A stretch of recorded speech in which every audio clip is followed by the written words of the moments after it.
ছোটবেলায় হাটে গেলে ঢুমেরে আসতাম কামারের দোকানে, দেখতাম লোহাকে কিভাবে কড়া আগুনে পুড়িয়ে পিটানো হতো। ভয় পেতাম, মনে হতো এই লোহাগুলোকে যে এভাবে পোড়াচ্ছে এগুলো তো ছাই হয়ে যাবে। আস্তে আস্তে বুঝলাম যে লোহাকে এভাবে পোড়ালে আসলে ছাই হয় না, বরং লোহা আরো মজবুত এবং ব্যবহার উপযোগী হয়ে ওঠে। আগুনের পুরানো ধর্ম আর লোহার বস্তু ধর্ম মাথায় নিয়ে আগুন এবং লোহার মধ্যকারের যোগসূত্র বুঝতে আমার অনেক দিন লেগেছিল। পরীক্ষা হিসেবে জীবনের এই যে নানামুখী সমস্যা ও সংকট, এগুলো হলো আগুনের মতো, আর বান্দাকে তুলনা করা যায় লোহার সাথে। আগুন আর লোহার সম্পর্ক যেমন পুড়িয়ে নিঃশেষ বা ধ্বংস করে ফেলা নয়, বরং সুন্দর ও উপকারী কিছু তৈরি করা। আল্লাহর পক্ষ থেকে আসা এই পরীক্ষাগুলো বান্দার জন্য খারাপ কিছু নয়, বরঞ্চ বান্দাকে পরিশুদ্ধ করে তোলাই আল্লাহর ইচ্ছা। আল্লাহ তার প্রিয় বান্দাদেরই বেশি পরীক্ষা করেন। আল্লাহ যদি চান যে তার কোনো বান্দা শুদ্ধ আর শুভ্রতার স্পর্শে পবিত্র হয়ে উঠুক, তখন তিনি সেই বান্দাদের বেশি বেশি পরীক্ষা নেন। নবী রাসূলদের জীবনের দিকে তাকালেই আমরা এর সত্যতা দেখতে পাই। সম্ভবত আল্লাহ তাআলা এমন কোন নবী রাসূল দুনিয়াতে প্রেরণ করেননি যাকে কঠিন পরীক্ষার ভেতর দিয়ে যেতে হয়নি। শিশু মুসা আলাইহিস সালামকে তো শত্রুর ভয়ে বাক্সে ভরে দরিয়ায় নিক্ষেপ করতে হয়েছিল।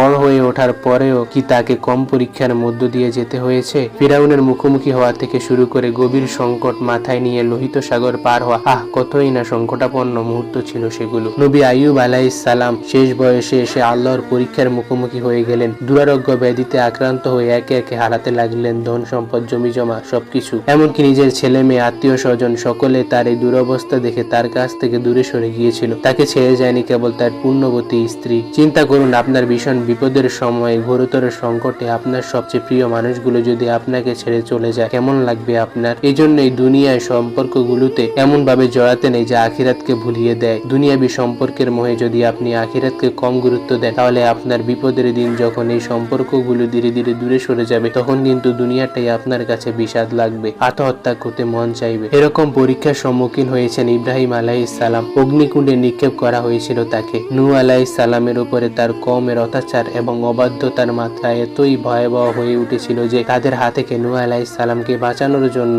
পুরো কওমকেই আল্লাহ তাআলা বন্যার পানিতে তলিয়ে দিয়েছিলেন। ইউসুফ আলাইহিস সালামের জীবনের দিকেই তাকান। খুব ছোটবেলায় ভাইয়েরা শত্রুতা করে তাকে কূপে নিক্ষেপ করে। এরপর মিশরের রাজার কাছে গিয়েও বারে বারে পরীক্ষার মুখোমুখি হয়েছেন। কারাগারে পর্যন্ত নিক্ষিপ্ত হয়েছিলেন। শত্রুর হাত থেকে বাঁচাতে ঈসা আলাইহিস সালামকে তো আল্লাহ সুবহানাহু ওয়া তাআলা আসমানেই তুলে নিয়েছে। আর সর্বশেষ নবী মুহাম্মদ সাল্লাল্লাহু আলাইহি ওয়াসাল্লাম আল্লাহর কতই না উত্তম বান্দার রাসূল ছিলেন। তিনি জন্মের ঠিক আগেই বাবাকে হারিয়েছেন। দুনিয়াকে বুঝতে শেখার আগে হারিয়েছেন গর্ভধারিণী মাকে। যে প্রিয়তম চাচার কাছে আশ্রয় পেয়েছিলেন, একসময় তিনিও একা করে চলে যান। চোখের সামনে সন্তানদের মৃত্যু, প্রিয়তমা স্ত্রীর মৃত্যু, জীবনের চিত্রনাট্যে হারাবার আর বাকি থাকলোই বা কি? দিনের দাওয়াত শুরু করার পরে তায়েফবাসীর নির্লজ্জ আঘাত, নিজ কওম দ্বারা দেশ ছাড়া সহ এহেন অত্যাচার নেই যা তার উপর আরোপ করা হয়নি।